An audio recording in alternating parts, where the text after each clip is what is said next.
আমার মেয়েটা স্কুলে পড়ে টিউশনেতে যায়, আমি যে বাবাই আমার মনে লাগে কই অনেক ভয়। সকালে জমা বিকেলে খরচ, সেই খরচ হয়েছে বলে মনে করছেন?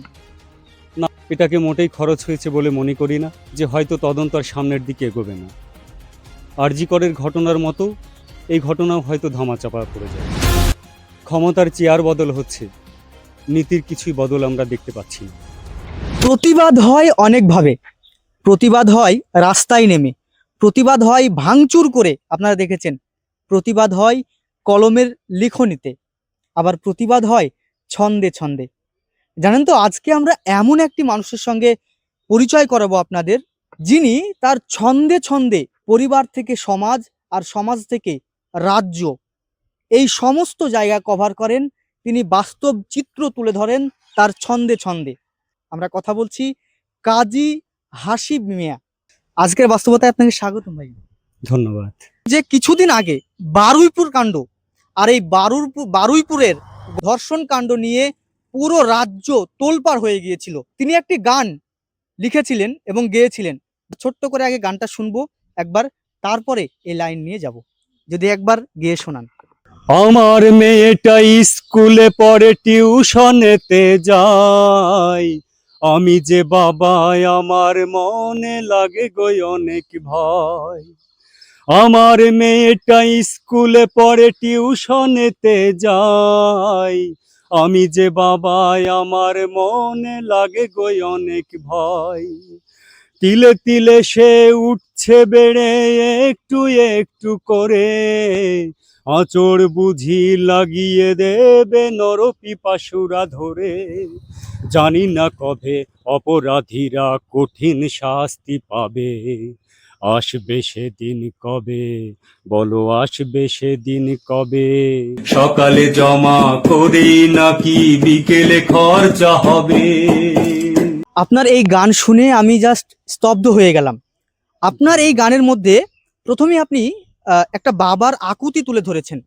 আসলে এই আকুতিটা আসলো কোথা থেকে?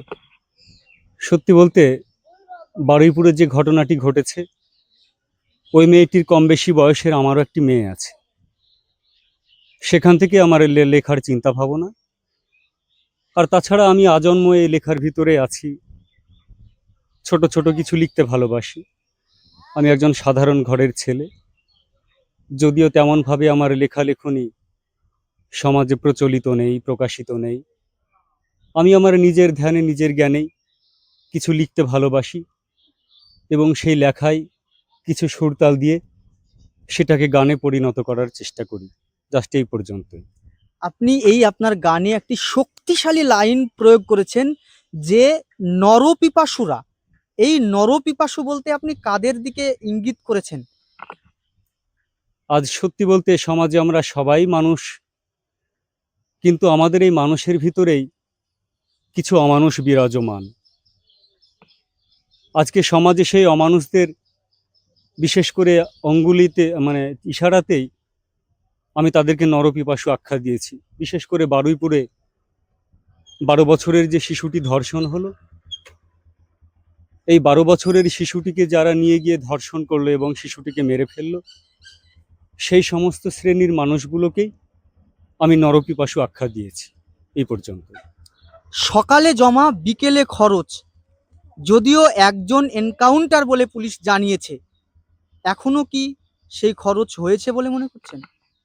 না, আমি একজন সাধারণ মানুষ হিসাবে এটাকে মোটেই খরচ হয়েছে বলে মনে করি না। যিনাকে মারা হয়েছে, এনকাউন্টার করা হয়েছে, আমার মনে হয় তিনাকে এনকাউন্টার না করলে হয়তো তদন্ত আরও সামনে এগোতে পারত। তিনাকে এনকাউন্টার করার পরে আমরা কিন্তু এখানে একটা জিনিস প্রমাণ লক্ষণ পাচ্ছি, যে হয়তো তদন্ত আর সামনের দিকে এগোবে না। আরজি করের ঘটনার মতো এই ঘটনাও হয়তো ধামাচাপা পড়ে যাবে, এটাই। মানে তথ্য লোপাটের জন্য এই এনকাউন্টার বলে মনে করছেন? একদম। আমি একজন সাধারণ মানুষ হিসেবে এছাড়া দ্বিতীয় কিছু মনে করছি না। একদমই তাই। তো আমরা এতক্ষণ কথা বলছিলাম কাজী হাসিব মিয়ার সঙ্গে, যিনি এই বারুইপুর কাণ্ড নিয়ে একটি গান বেঁধেছেন, এবং যেই গান আপনারা সকলেই শুনেছেন, আমরা শুনেছি, যে এই গান মানুষের মনে আঁচড় কেটেছে। ধন্যবাদ।